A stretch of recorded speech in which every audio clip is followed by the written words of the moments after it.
Subscribe করুন Nazmul take YouTube চ্যানেলকে এবং বেল বাটনে চাপ দিন টেকনোলজি রিলেটেড ভিডিও সবার আগে পাওয়ার জন্য। হ্যালো বন্ধুরা, আমরা যখন পাওয়ার পয়েন্টে প্রেজেন্টেশন তৈরি করতে যাই তখন এই প্রেজেন্টেশনটা 4:3 রেশিওতে থাকে, কিন্তু আমাদের মনিটর প্রজেক্টর যেগুলো দেখেন সেগুলো সবই এখন হচ্ছে 16:9 থাকে। যখন আপনি একটা প্রেজেন্টেশন প্রেজেন্ট করতে যাবেন, আমি একটু প্রেজেন্ট করে দেখাই। প্রেজেন্টেশন যখন এরকম প্রেজেন্ট করতে যাবেন তখন দেখবেন যে মনিটরের ডানে বামে আপনার ফাঁকা অংশ থাকে। এখানে আপনার কিন্তু ফুল স্ক্রিন আসতেছে না। আপনি যদি কোনো টিভিতে প্রেজেন্টেশন দেন কিংবা প্রজেক্টরে টিভি প্রেজেন্টেশন দেন, সেখানেও দেখবেন যে দুই সাইড এরকম ফাঁকা চলে আসবে, তখন কিন্তু দেখতে ভালো লাগবে না।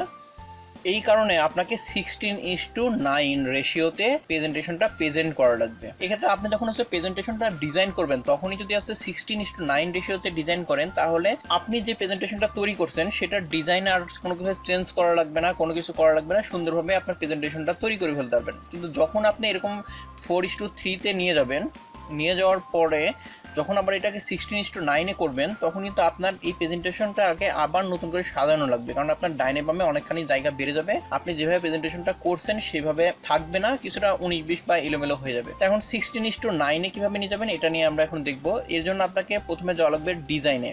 আপনারা মাইক্রোসফটের যে কোনো ভার্সনেই এই ডিজাইন অপশনের মধ্যে পেজ সেটআপের মধ্যে আপনারা 16:9 পেয়ে যাবেন। এখন দেখেন অন স্ক্রিন শো 4:3, এটাকে আমাকে 16:9 নিয়ে যাওয়া লাগবে। তাহলে আমরা এখানে অন স্ক্রিন শো 16:9 এতে ক্লিক করে জাস্ট ওকেতে ক্লিক করলেই দেখেন প্রেজেন্টেশনটা ডানে বামে বেড়ে যায়। এখন যদি আমরা স্লাইড শোটা আবার দেখি ফুল স্ক্রিন করে, তাহলে এখন আমার প্রেজেন্টেশনটা কিন্তু এখন ফুল স্ক্রিনে শো করতেছে, কোনো জায়গায় কোনো গ্যাপ নাই। এইভাবে প্রেজেন্টেশন করলে যারা দেখবে তাদের কাছেও ভালো লাগবে, আপনি প্রেজেন্ট করবেন আপনার কাছেও ভালো লাগবে। এই ভিডিও থেকে আপনি যদি কোনো কিছু শিখে থাকেন তাহলে অবশ্যই ভিডিওতে একটা লাইক দিবেন আর সাবস্ক্রাইব তো অবশ্যই করবেন। তো সম্পূর্ণ ভিডিওটা দেখার জন্য ধন্যবাদ।